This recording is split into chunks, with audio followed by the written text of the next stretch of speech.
আজকের ক্লাসে যা থাকছে সেটি হলো homeopathic medicine, cell, scale and potency. আমি আবারও বলছি যে আজকের ক্লাসে থাকবে homeopathic medicine and scale of potency ইত্যাদি সম্পর্কে বিস্তারিত আলোচনা। তো আমরা সাধারণ অর্থে হোমিওপ্যাথিক মেডিসিন সম্পর্কে যে ক্লিয়ার যে কনসেপ্ট, সেই কনসেপ্ট আমাদের অনেকেরই কম আছে। বিশেষ করে হোমিওপ্যাথিক মেডিসিন গুলো কি, এর মধ্যে কি থাকে। আমরা মুখস্থ শুনে এসেছি যে হোমিওপ্যাথিক মেডিসিন গুলো হলো ডাইনামিক মেডিসিন, যেটা হলো শক্তিকৃত মেডিসিন। হোমিওপ্যাথিক মেডিসিন কি এটা জানার পরে আমরা শিখবো যে স্কেল অফ পটেন্সি, হোমিওপ্যাথিক মেডিসিনের স্কেল গুলো কি সেগুলো জানবো। তো একটি হোমিওপ্যাথিক মেডিসিন দুটি পার্ট রয়েছে। একটি পার্ট হলো ভেহিকেলস পার্ট, আর একটা পার্ট হলো ডাইনামিক পার্ট।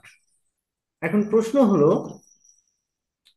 ভেহিকেলস কি, হোয়াট ইজ দ্য ভেহিকেলস। আমরা যদি সহজ অর্থে ব্যবহার করি, ভেহিকেলস বলতে বোঝায় পণ্যবাহী গাড়ি।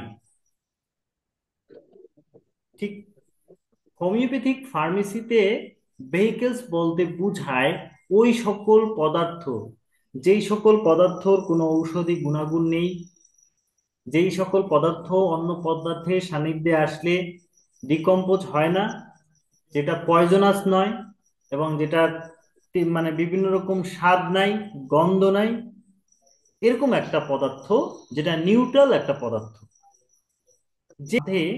যেই পদার্থের মধ্যে হোমিওপ্যাথিক মেডিসিন বা ডাইনামিক মেডিসিনটাকে ইনক্লুড করে রোগীর জন্য দেওয়া হয়, সেটা হলো vehicles.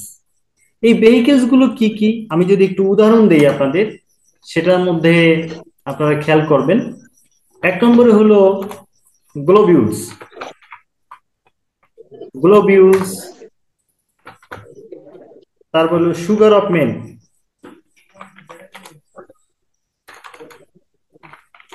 Sugar of milk, alcohol,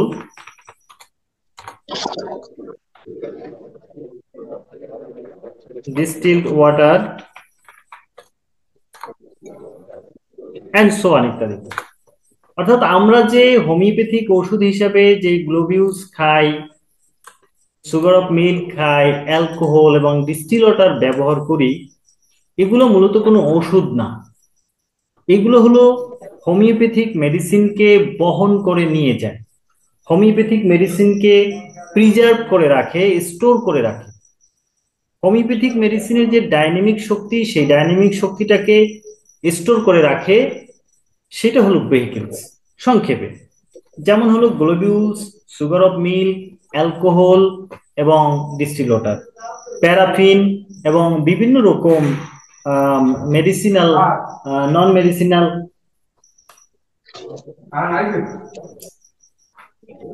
না, দেরি হবে একটু, আধা ঘন্টা।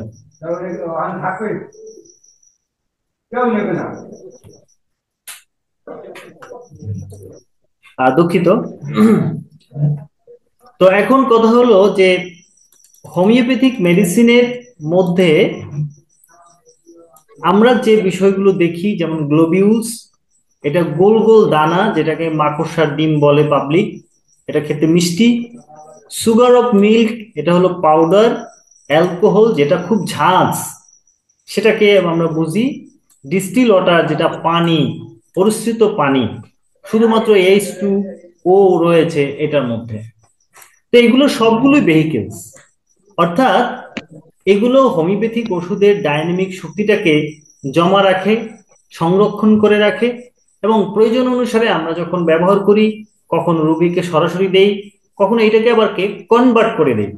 যেমন ধরেন গ্লোবিউলস এর মধ্যে যদি আমি ওষুধটাকে স্টোর করে রাখি এবং সেটা আবার পানিতে কনভার্ট করে, ডিস্টিল ওয়াটারে কনভার্ট করে দেই, এটা হলো একটা পার্ট। আরেকটি পার্ট হলো ডাইনামিক পার্ট। এখন ডাইনামিক পার্ট বলতে কি বুঝি, হোয়াট ইজ ডাইনামিক। ডাইনামিক মানে হলো অটোক্রেসি, স্বয়ংক্রিয়, অটোমেটিক। মূলত হোমিওপ্যাথিক মেডিসিনের মূল যে সোর্স বা মূল ডাইনামেশন, যেটা আমরা বলি ডাইনামিক পাওয়ার বলি, পটেন্টাইজ শক্তি বলি, এটাকে চোখে দেখা যায় না। হোমিওপ্যাথিক ফার্মাকোপিয়া অ্যান্ড ফার্মেসির সাথে অন্য অন্য মেডিসিন বা মেডিকেল ফার্মাকোপিয়ার সাথে তফাৎ বা ডিস্ট্যান্ট এখানেই। শুধুমাত্র এই অদৃশ্যতার কারণে, যেটা বর্তমান সায়েন্স কিংবা ন্যানো সায়েন্স বা ন্যানো টেকনোলজি এটাকে আবিষ্কার করতে পারে নাই। যেহেতু হোমিওপ্যাথিক মেডিসিন কাজ করে এবং বিজ্ঞানসম্মত উপায়ে এটা প্রমাণিত, যেটা আমরা নির্দিষ্ট সিস্টেমে দেখে আসছি এবং হানিম্যান যে গবেষণা করেছে সেটা সঠিক। যদিও এটা মডার্ন সায়েন্স, মডার্ন মেডিসিন এটাকে স্বীকৃতি দিতে চাচ্ছে না। তারা বলছে যে ইন্টারনাল ইনগ্রিডিয়েন্টস দেখাও। তো সেহেতু এইখানের কারণেই হোমিওপ্যাথি নিয়ে বিভিন্ন রকম দ্বন্দ্ব। কিন্তু আমরা যারা হোমিওপ্যাথি প্র্যাকটিস করি আমরা জানি যে ডাইনামিক পাওয়ার বা ডাইনামিক এনার্জি বলতে কিছু আছে। সেটা যদি না থাকে, বর্তমান সময়ের সবচেয়ে ভয়ঙ্কর এবং সবচেয়ে আতঙ্কের নাম হলো এই পারমাণবিক বোমা। এই পারমাণবিক বোমার যেমন অস্তিত্ব রয়েছে এবং ঠিক তেমনি হোমিওপ্যাথিক মেডিসিনের ইন্টারনাল যে ডাইনামিক শক্তি রয়েছে, ডাইনামিক পাওয়ার রয়েছে, এই ডাইনামিক পাওয়ারটাও ঠিক অ্যাটমিক এনার্জির মতো, যেটা ইন্টারনালি থাকে, যেটা আমরা করতে পারি না, দেখতে পারি না, কিন্তু এটার এনার্জি আছে। যেমনিভাবে আমরা বিদ্যুৎকে দেখতে পারি না, এরকম অনেক কিছু রয়েছে। তো যাই হোক, তাহলে আমরা ফাইনালি কি পেলাম, যে হোমিওপ্যাথিক মেডিসিনের মধ্যে দুটা পার্ট রয়েছে। একটি পার্ট হলো ভেহিকেলস পার্ট, আর একটা হলো ডাইনামিক পার্ট, যেটা মেডিসিনের মধ্যে শক্তি, যেটাকে আমরা দেখতে পারি না মূলত, কিন্তু এটার এক্সিস্ট্যান্ট রয়েছে। এবং এক পার্ট থেকে অন্য পার্টে এই এক্সিস্ট্যান্টটা আমরা উপলব্ধি করি। আমরা যদি হোমিওপ্যাথিক মেডিসিন এবং অ্যালোপ্যাথিক মেডিসিনের মধ্যে একটি তফাৎ করি, তাহলে আমরা দেখব সেটা হলো একটা হোমিওপ্যাথিক মেডিসিনের মধ্যে কি রয়েছে। সেটা হলো বেশিরভাগ, যেমন একটি হোমিওপ্যাথিক মেডিসিনের মধ্যে যে ব্লু কালার দেখছেন, এটা হলো ভেহিকেলস। আর এই যে একটা পোর্শন রয়েছে ব্রাউন কালার, এই কালারটা হলো হোমিওপ্যাথিক মেডিসিনের পটেন্সি বা মেডিসিন। তো এখন কথা হলো, এই যে পটেন্সিটা আমরা দেখতে পাচ্ছি, এই পটেন্সিটা, এটা যদি আমরা দশাতমিক পদ্ধতির মেডিসিনকে দেখি সেক্ষেত্রে দেখবো 1:9 এভাবে। ঠিক তেমনি ভাবে আমরা যখন একটি অ্যালোপ্যাথিক মেডিসিনের কাছে যাব, তখন আমরা এখানে অনেকগুলো বিষয় থাকে। যেমন একটা নাপা মেডিসিনকে আমরা দেখি, সেগুলো নাপা রয়েছে, নাপা মেডিসিনাল প্লান্ট রয়েছে, তারপরে রয়েছে ক্যাফেইন, নাপা এক্সট্রার কথা বলতেছি আমরা, তারপর প্লাসিবো, অর্থাৎ এটা মেডিসিন ধরে রাখবে, তারপর প্রিজারভেটিভ রয়েছে, এবং করে অসংখ্য বিষয় থাকে। একই মেডিসিনের মধ্যে একাধিক কেমিক্যাল, একাধিক গাছগাছড়া এগুলো থাকতে পারে। তো এদের মধ্যে আমাদের মেডিসিনের মধ্যে তফাৎ কি, এটা আমরা পরে আসবো। আগে আমরা আমাদের মেডিসিন গুলো জেনে নেই যে আমাদের মেডিসিন গুলো কেমন। তাহলে আমরা এটা মোটামুটি ক্লিয়ার যে হোমিওপ্যাথিক মেডিসিন গুলোর মূল বিষয়টি হলো দুটি পার্ট, একটা হলো ভেহিকেলস আর একটি হলো ডাইনামিক পার্ট। এবার আসি হোমিওপ্যাথিক মেডিসিনের সোর্স গুলো কি। সোর্স অফ হোমিওপ্যাথিক মেডিসিন, আমরা এই সোর্স গুলা জানবো।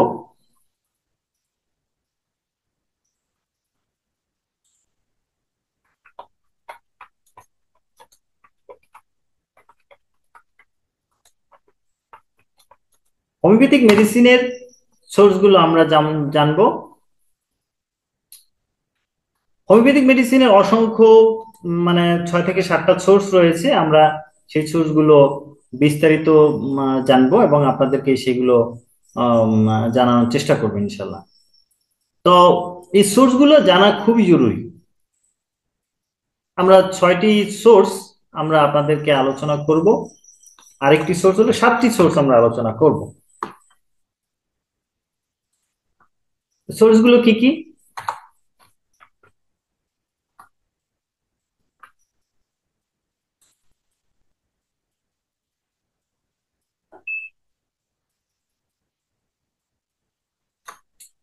প্রথম সোর্স হলো প্লান্ট কিংডম বা হার্ব সোর্স, যেটা হলো বিভিন্ন রকম গাছগাছারা, এই গাছগাছারার পাতা এবং ছাল, বাকল, রুট, ফুল, এগুলো বীজ এগুলো থেকে তৈরি হয়। বিশেষ করে আমরা এই গাছের থেকে তৈরি কয়েকটা ওষুধের নাম জানবো। সেটা হলো বেলেডোনা, তারপর রয়েছে Bryonia, aconite, nap, arnica.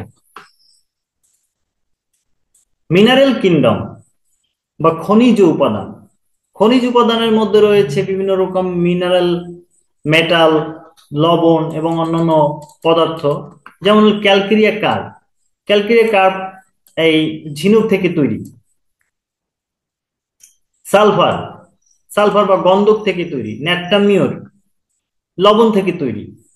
ফেরাম metallicum লোহা থেকে তৈরি। এবার আসি অ্যানিমাল কিংডম। অ্যানিমাল কিংডম কি? সেটা হলো যে সকল উপাদানগুলো প্রাণীর সোর্স থেকে তৈরি হয়, যেমন প্রাণীর বিভিন্ন রকম সিক্রেশন, বিষ, তারপর শরীরের টিস্যু এবং পুরো অ্যানিমাল।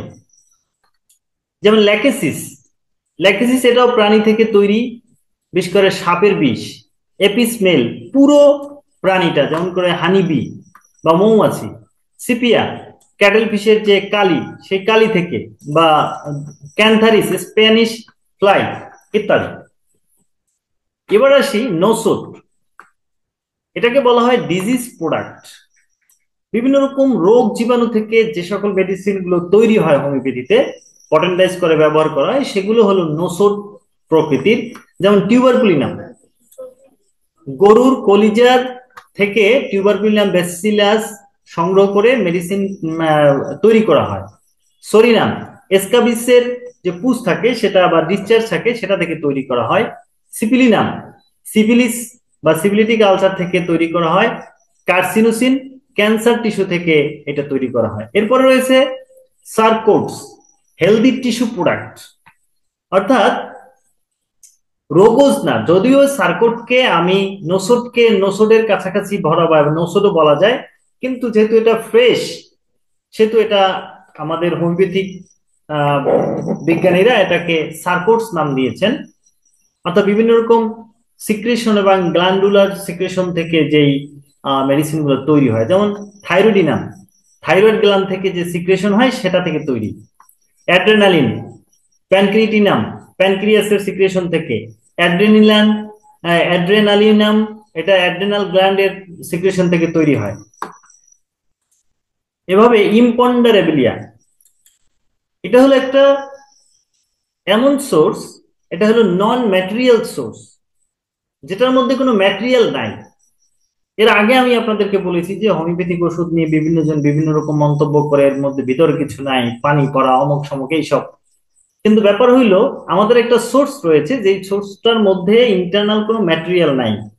যেমন ধরেন এক্স রে, এটাকে আমরা দেখতে পারি না, কিন্তু এটা একটা উপাদান আছে। ঠিক হোমিওপ্যাথিক মেডিসিন গুলো ঠিক এভাবে এক্স রে থেকে একটা মেডিসিন তৈরি হয়। এবং ম্যাগনেটিস পলওয়াস্ট, এটা তৈরি হয় চুম্বকীয় ক্ষেত্র থেকে। এবং ইলেকট্রিসিটাস ইলেকট্রিসিটি বা বিদ্যুৎ থেকে তৈরি হয় মেডিসিন। এবং লুনা রয়েছে, অসংখ্য ইম্পন্ডারাবিলিয়া মেডিসিন রয়েছে। এবং সর্বশেষ রয়েছে 7 নম্বর যেটি, সেটা হলো সিনথেটিক সোর্স।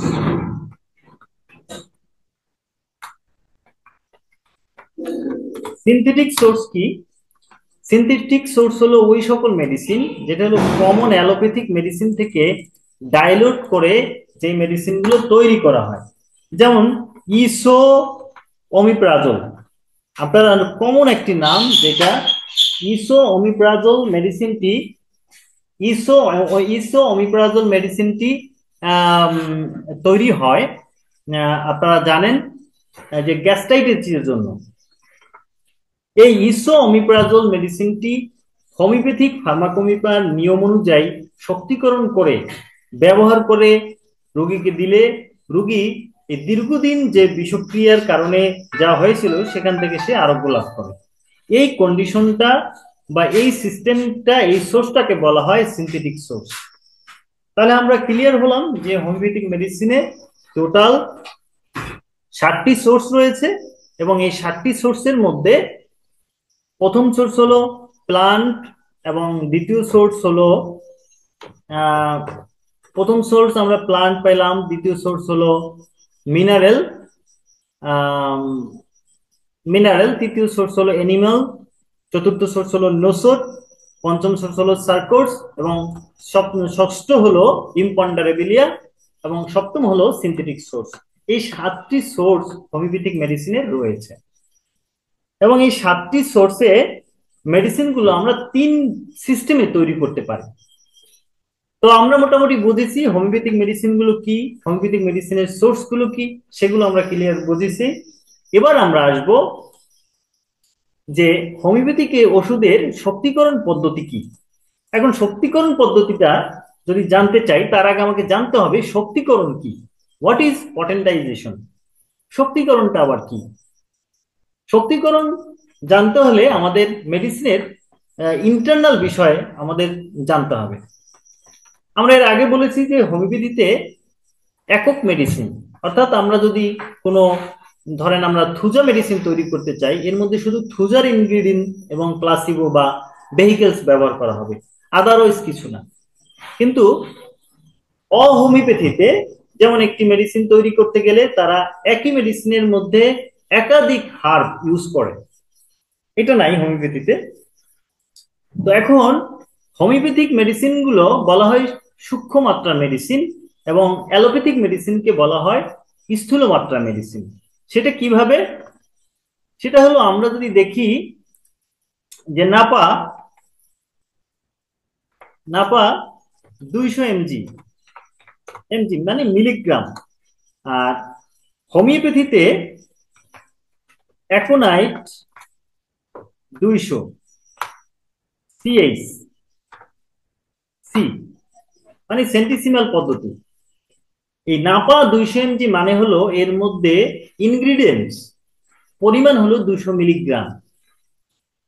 কিন্তু হোমিওপ্যাথিতে এই 200 মানে হলো যে এই মেডিসিনটা 1:1:99, অর্থাৎ 1 ভাগ মেডিসিন এবং 99 ভাগ ভেহিকেলস এবং 10 সাকশন, এইটা দিয়ে এই মেডিসিনটাকে 200 বার এই সিস্টেমে পরবর্তীতে রূপান্তরিত ভাবে এই মেডিসিনটাকে তৈরি করা হয়েছে। অর্থাৎ 200 বার এই মেডিসিনটাকে 1:9 এইভাবে সূক্ষ্ম করা হয়েছে। তাহলে অ্যালোপ্যাথিক মেডিসিন এবং হোমিওপ্যাথিক মেডিসিনের সিস্টেমটা অপোজিট। অর্থাৎ নাপা 200 এমজি মানে হলো এর ইনগ্রিডিয়েন্টস বা ইন্টারনাল পরিমাণ হলো 200 মিলিগ্রাম, আর অ্যাকোনাইট 200 মানে হলো এই মেডিসিনটাকে 200 বার 1:99 এবং 10টা ঝাঁকি সমেতে এই মেডিসিনটাকে প্রিপেয়ার করা হয়েছে, এবং 200 বার এটাকে লঘু করা হয়েছে। তো তাহলে আমরা মোটামুটি ধারণা পেয়েছি যে হোমিওপ্যাথিক ওষুধ এবং অহোমিওপ্যাথিক ওষুধের মধ্যে তফাৎটা কি।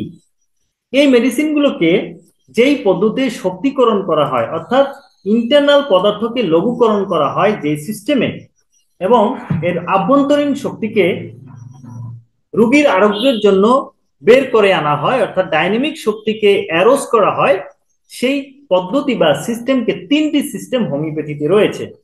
এর মধ্যে একটি সিস্টেম হলো ডেসিমাল, ডেসিমাল অর্থাৎ দশমাংশ। ডেসিমাল মানে হলো দশমাংশ, অর্থাৎ হলো 1:1:9, এবং সেন্টিসিমাল সেন্টিসিমাল, সেন্টিসিমাল হলো 1, 1:99 এবং 50 মিলিসিমাল, 50 মিলিসিমাল এটা হলো 1:50,000। তো প্রত্যেকবারে শততমীকে 1/1 থেকে 9 ভাগ এবং শততমীকে মানে দশতমীকে 1/9 এবং শততমীকে 1:99 এবং 50 পদ্ধতি 1:50,000 বার এটাকে লঘুকরণ করা হয়। এই পদ্ধতিকে বলা হয়, এই যে তিনটি পদ্ধতি ডেসিমাল, সেন্টিসিমাল এবং 50 মিলিসিমাল, এই তিনটি পদ্ধতিকে বলা হয় শক্তিকরণ পদ্ধতি। অর্থাৎ হোমিওপ্যাথিতে এই তিনটি শক্তিকরণ পদ্ধতি রয়েছে এবং একজন হোমিওপ্যাথিক চিকিৎসক হিসাবে আমাদের দায়িত্ব যে মেডিসিন গুলো ডেসিমাল কিভাবে তৈরি হয়, কে তৈরি করেছেন, সেন্টিসিমাল, ফিফটিসিমাল, আগামী ক্লাসে ইনশাল্লাহ ডেসিমাল, সেন্টিসিমাল এবং 50 মিলিসিমাল মেডিসিন কিভাবে তৈরি হয়ে হয়, কিভাবে তৈরি করা হয়, এই সব কিছু আমরা শেখাবো ডেসিমাল এবং সেন্টিসিমাল এবং পরবর্তী ক্লাসে 50 মিলিসিমাল মেডিসিন।